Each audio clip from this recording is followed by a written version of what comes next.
આ તો અરવિંદ કેજરીવાલ નું ભલું કરે ભગવાન, એટલે 100 વર્ષ ના કરે ને પાર્ટી 500 વર્ષ ની થાય કે અમારી જેવાનો વારો આવ્યો. ફોન બટા તે બહુ ન કરવાની કર્યા તારા ન કરે, કેમ તમારે ગામ ને ઊંટિયા ચડાવું છું? અમે સમજાતું કે ભાજપના નેતા રોડ ખાઈ જાય, બ્લોક ખાઈ જાય, ગટર ખાઈ જાય, પુલ ખાઈ જાય, નાળા ખાઈ જાય, બાકડા ખાઈ જાય, સિમેન્ટ બ્લોક ખાઈ જાય, પણ હારા ઓડકાર ખાતા નહીં. થોડોક ઓડકાર ખાય તો ક્યાં વાંધો, તો ગમે એટલું ખાય તો ઓડકાર ખાતા નથી. આ બધા યુવાનોએ ચૂંટણીમાં ફોર્મ ભર્યું, પહેલી વાર ફોર્મ ભર્યું. ભાજપ કોંગ્રેસ નું હાલે ને તો ગ્રામ પંચાયત નો સભ્ય નો બનવા દે. અને આજે જો આમ આદમી પાર્ટી ન હોય તો ગોપાલભાઈ ઇટાલિયા પોતાના ગામના સરપંચ હજુ આવતા 30 વર્ષ નો બનીએ, કે લાઈન જ એટલી મોટી છે. આ તો અરવિંદ કેજરીવાલ નું ભલું કરે ભગવાન, એટલે 100 વર્ષ ના કરે ને પાર્ટી 500 વર્ષ ની થાય કે અમારી જેવાનો વારો આવ્યો. હીરા ગહતા ગહતા ધારાસભ્ય છે. આ ભાજપ કોંગ્રેસ વાળા થોડા આગળ આવવા દે, પણ તમે સમજો કે કોઈ માણસ માંદું પડે તો ભાજપ વાળા કોઈ દિવસ ઘરે ખબર કાઢવાય નહીં આવે ને એમ કહે છે નહીં કે લે ભાઈ 500 1000 કેટલા મોકલું, જા દવાખાને જઈએ. કોક માણાનો દીકરા દીકરીને ભણવામાં હોશિયાર હોય, ફી ભરવાના પૈસા ન હોય તો ભાજપ વાળો ક્યારેય નહીં આવે કે લે ભાઈ તારી દીકરી ભણવામાં હોશિયાર છે, ભાવનગરની તારી નિહાળમાં એડમિશન કરાય જાય અને દીકરીને ભણાય લઈ જા 50,000. નહીં બોલે. કોક માણસને દુકાન બનાવવામાં, મકાન બનાવવામાં કઈક પૈસાની જરૂર હશે, ભાજપ વાળો નહીં આવે. પણ ચૂંટણીમાં જેવું ફોર્મ ભરો તરત 25 ભાજપ વાળા આવે. બોલ કેટલા આપો? તરત ઓફર આવે. જેવો માણા જેવી ગરજ એવડા પૈસા ઓફર કરે છે. કેમ ભાઈ એટલા બધા પૈસા તમારામાં આવી ગયા, જાઓ ગરીબ માણસોને જઈને મંડો આપવા વગર ચૂંટણીના ટાઈમે. આ બધાને દબાવવા ધમકાવવાની કોશિશ કરીએ છીએ. ચૂંટણીમાં ઉભા રહ્યો તો આપણા સમાજના આગેવાનના ફોન આવે, બટા તે બહુ ન કરવાની કર્યા તારા ન કરાય, કેમ તમારે ગામને ઊંટિયા ચડાવું છું? અમે આગળ આવી તમને વાંધો છે? હું નવો રાજકારણમાં આવ્યો તો અમારા સમાજના આગેવાન, બટા છોકરા તું ભૂલ કરે છે. ભૂલ તો અમે 10 વર્ષ કરતા હવે સુધારવાની શરૂઆત કરી, ત્યાં તમને વાંધો પડ્યો. આપણા છોકરા આગળ આવે તો ભાજપ કોંગ્રેસને બિલકુલ ગમતું નથી. હું આજે નાના પરિવારમાં માણસ, હું આગળ આવ્યો. તમે મને એમ કહો કે હું આગળ આવ્યો, હું ધારાસભ્ય બન્યો, આમ આદમી પાર્ટીમાં આવ્યો, એનાથી નાના માણસનું સારું થયું ખરાબ થયું મને કહો? હોય એવું કયો બધા? નાનો માણસ આગળ આવે તો નાના માણસોનું ભલું કરે, અને ગુંડો આગળ આવે તો ગુંડાનું ભલું કરે, રૂપિયા વાળો આગળ આવે તો રૂપિયા વાળાનું ભલું કરે. અને આપણે કોઈ પણ નેતાને મત હું કામ આપીએ છીએ? દાખલા તરીકે કોઈ નેતાને મત આપ્યો, બહુ સમજવા જેવી વાત છે કે કોઈ નેતાને તમે મત આપો તો મત એટલે આપો છો કે જા ભાઈ મેં તને મત આપ્યો, તું સરકારમાં જાજે અને સરકારને કહેજે કે અમારા ગામમાં એક શાળા બનાવે જેથી આપણા સમાજના બધા દીકરા દીકરીઓ ભણી અને કલેક્ટર મામલતદાર બને. આ હાટું જ મત આપવાનો હોય ને? 4-5 જણાએ આ પાડી, એનો ખૂબ ખૂબ આભાર. આપણે મત આ હાટું જ આપવાનો હોય ને કે લે ભાઈ મેં તને મત આપ્યો, તું જા સરકારમાં, તારી સરકારને કે અમારા ગામમાં નિશાળ બનાવે જેથી કરીને આપણી નાતના બધા છોકરાને એમાં ભણાવીને ભણી ગણીને છોકરા આગળ વધે. આ હાટું જ મત હોય. આ શું થયું? મત આપણે આપ્યો, એ સરકારમાં ગયા, ત્યાંથી એની પોતાની શાળા મંજૂરી લઈ હતા, પ્રાઇવેટ શાળા. એટલે નેતાની પોતાની કાયમની કમાણી ચાલુ થઈ ગઈ. ગોપાલભાઈ ને તમે એટલે મત આપ્યો તો ગોપાલ તું અમારો છો, અમારા માંથી આવે છો, અમારા ગામનો છો, અમારી નાતનો છો, તું કઈક અમારું સારું વિચારીશ, જા સરકારમાં એક નિહાળ બનાવડાય. તો ગોપાલ ગયો સરકારમાં, ઘરની ખોલી નાખ્યું. એવી રીતે ઘરના દવાખાના, ઘરની શાળા, ઘરની બસો. તમે જે નેતાને સરકારી શાળા બનાવવા મત આપો છો એ પ્રાઇવેટ શાળા બનાવીને પાછો આવે છે. જેને તમે સરકારી દવાખાના બનાવવા મત આપો છો એ ઘરના દવાખાના ખોલીને પાછો આવે છે. તમે જેને સરકારી બસો ચાલુ કરાવવા મત આપો છો એ પ્રાઇવેટ વોલ્વો મૂકી દે છે અને પોતાની કમાણી ઉભી કરી લે. અને એને મત આપનારો સમાજ છે એ કાયમ માહે રહી જાય, પાછળ રહી જાય, પાછળ રહી જાય. વાત સાચી છે કે ખોટી? આ પરિસ્થિતિ કોણ બદલશે? કોઈ નેતા નહીં, કોઈ પાર્ટી નહીં. આ પરિસ્થિતિ તમે પોતે જ બદલી શકશો. તમારામાં એ શક્તિ છે કે તમે ધારો તો તમારી હાલત બદલી શકો. અને તમે જો બદલવા નહીં માંગો તમારી હાલત, તો ભગવાને આપણી હાલત નહીં બદલી શકે. તમારે જ નક્કી કરવું પડશે કે હાલત બદલવી છે કે નહીં. અને તમારે તમારી હાલત બદલવી હોય તો અમે તમારા છોકરા બનીને આવ્યા છે, માગવા માટે આવ્યા છે કે અમને આશીર્વાદ આપો. 30 વર્ષ સુધી અમને તમે તક આપી, અમે તમારા છીએ, તમારી જેવા છીએ, તમારા માંથી આવીએ.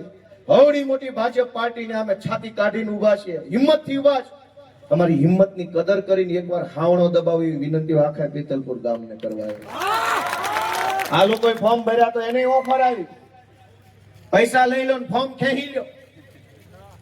હવે તમે મને એમ કહો કે આ દેશમાં ફોર્મ ભરવાનો અધિકાર કોને અપાયો?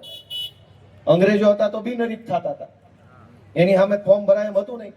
દેશમાં મહાત્મા ગાંધી, સરદાર પટેલ, બાબા સાહેબ આંબેડકર, નહેરુજી, અનેક મહાપુરુષોએ આખી જિંદગી હોમી દીધી.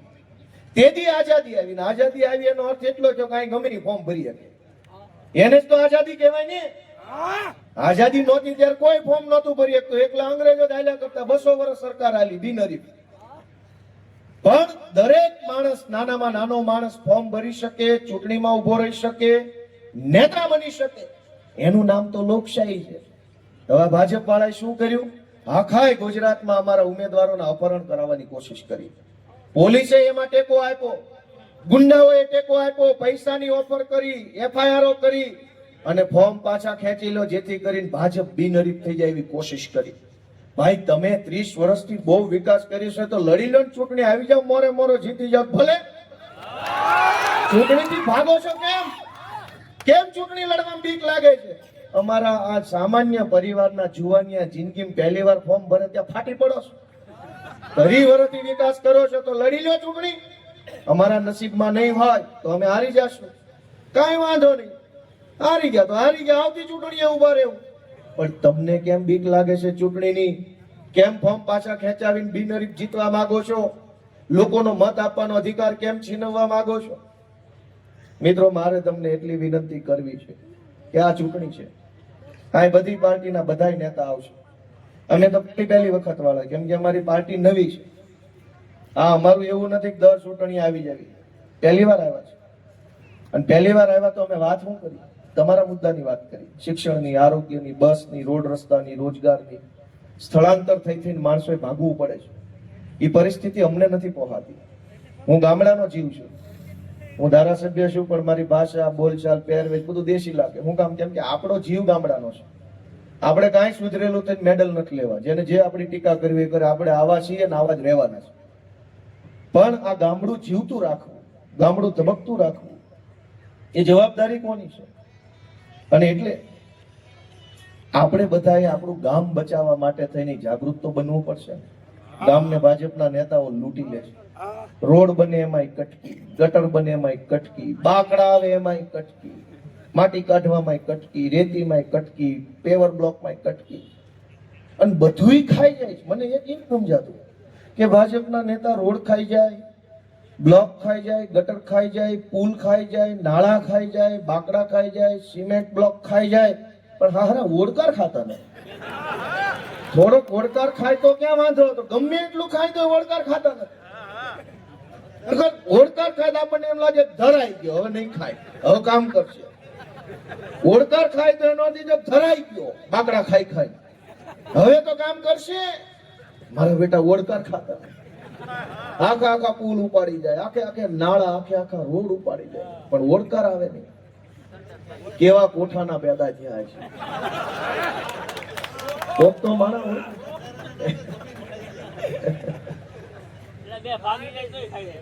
અને એટલે હું તો તમને હું તો જાજુ કહી નો એકું, નાનો માણસ છું, જેટલું આવડે એટલું મેં કીધું તમને. અમને બહુ કઈ જાજુ રાજકારણ ખબર નથી પડતી. આ નવા નવા આવ્યા છે ને હાલતા હાલી ગયું તમારા આશીર્વાદથી. અમને બહુ કપટ ફાવે હોય એવું કહી દઈએ. પણ મારી લાગણી એવી છે કે એકવાર બધાએ પોતાનો આત્મા જગાડે કે આ બધું ક્યાં સુધી હાલશે, ક્યાં સુધી હાલશે. અને આમાં તમારે ચિંતા ગોપાલભાઈની નથી કરવાની, ચિંતા આ કોઈની નથી કરવાની. બહુ બહુ તો હારી જાય. ચિંતા તમારે તમારી પોતાની કરવાની છે કે આમના માલ છે તો તમારું શું થાય. વિપક્ષનું તો હું એક ચૂંટણી હું હારી ગયેલો, મન કાંઈ ન થઈ ગયું, પણ હું ચૂંટણી હાર્યો અને ઈ પછી લોકોને એક આધાર ગુમાવવો પડ્યો કે આપણા માટે લડવા વાળો કોણ. આજ પરિસ્થિતિ તો જુઓ, એક મામૂલી આવકનો દાખલો કઢાવવો હોય તો કેટલા ધક્કા ખાવા પડે છે. વાત સાચી છે કે ખોટી? આવક 1 રૂપિયાની ન હોય તો આવકનો દાખલો કાઢી આપે. જે માણસ મજૂરી કરતો હોય, ખેતરોમાં ડુંગળી કાપવા જતો હોય, કપાસમાં કે જે કાંઈ આ બાજુ પાકતું એમાં જતો હોય, વર્ષે જેની 50,000 ની કમાણી ન હોય ને એને 1.5 લાખના દાખલા આપી દે છે મામલતદાર કે લઈ જાઓ. અને એ 1.5 લાખનો દાખલો પાનના ગલ્લે ગીરવે મૂકો તો એક બીડીની જુડી નો આપે. કોઈ સરકારને કહેવા વાળું નથી કે આ બધું હું તમાશો છે. અને ગમે એવું આવે, ફોર્મ ભરો, ફોર્મ ભરો, ફોર્મ ભરો. નકરા આમતા અડધી જિંદગી તો ફોર્મ ભરવામાં જ વહી ગઈ. આના ફોર્મ ભરો ને ઓલાના ફોર્મ ભરો ને અહીંયા ફોર્મ ભરો ને આમાં ફોર્મ ભરો ને ઓનલાઈન ભરો ને બેંકથી ભરો ને એફિડેવિટ. એ ભાઈ કઈક દેવાનું હોય તો દે, નકર રહેવા દે. આ ફોર્મ ભરી ભરી થાક્યા. હમણાં હીરામાં મંદી આવી તો રત્નદીપ યોજના લાવ્યા કે રત્ન કલાકારોના બાળકોને ફી ભરવા માટે થઈને સરકાર સહાય આપશે. લોકોએ 2,000 નો ખર્ચો કરીને ફોર્મ ભર્યા ને સહાય આવીને પાવલી. ફોર્મ ભરવાનો 2,000 નો ખર્ચો જો સહાય લેવા માટે કોને કહેવાનું? અને સરકારની હાલત તો એવી છે ભાઈ કે કોઈનું કાંઈ ઉપજતું નથી. આ ભાજપમાં હું 1000 વખત માઇકમાં બોલ્યો છું કે અહીંયા એટલે આપણા મલકમાં, આપણા વિસ્તારોમાં જે પોળા થઈને હાલે છે ને ભાજપ વાળા, એનું ગાંધીનગરમાં કાંઈ હાલતું નથી પાછું.